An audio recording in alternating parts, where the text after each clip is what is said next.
Embeera y'essomero lya Nsonga Church of Uganda Primary School na Kisonga mu DCM Mukono ye eraliikiriza alikulira Betty Namigadde n'abasomesa ebizimbe ebimu ne kaabuyonjo byakirira dda kuddimwa nga n'ebyasigalawo bikutte mu binabina bijjudde n'enjatika. Toilets zaagudde era wenjogerera tetulina toilets ate nga n'ebizimbe byagwa tulinawo classrooms 4. Namigadde agamba yawandiikira abatwala mu 2019 oluvannyuma lw'embuyaga okusuula ebizimbe wabula n'okutuusa kati tebayambibwanga.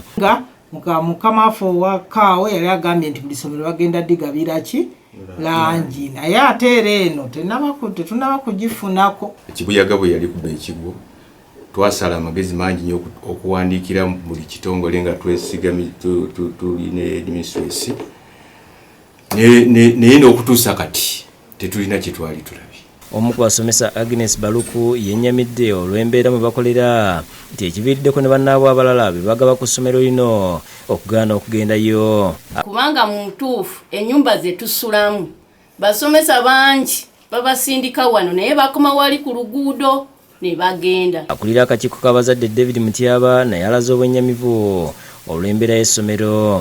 N'olwekyo abakulu tubakubira omulanga basooke bajjeko wano balabe ebizimbe bifaanana baleme kutubeera eyo waggulu kusindika nti mujje tubaweereza langi musige ku bizimbe.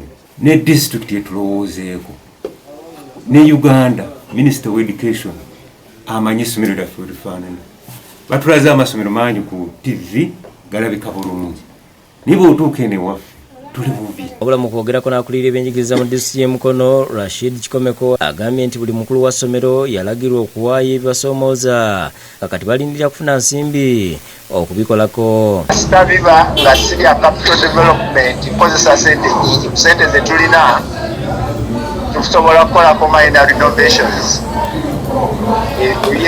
David Musikalyankolo yakusakidde guno ku Lwabukedde TV.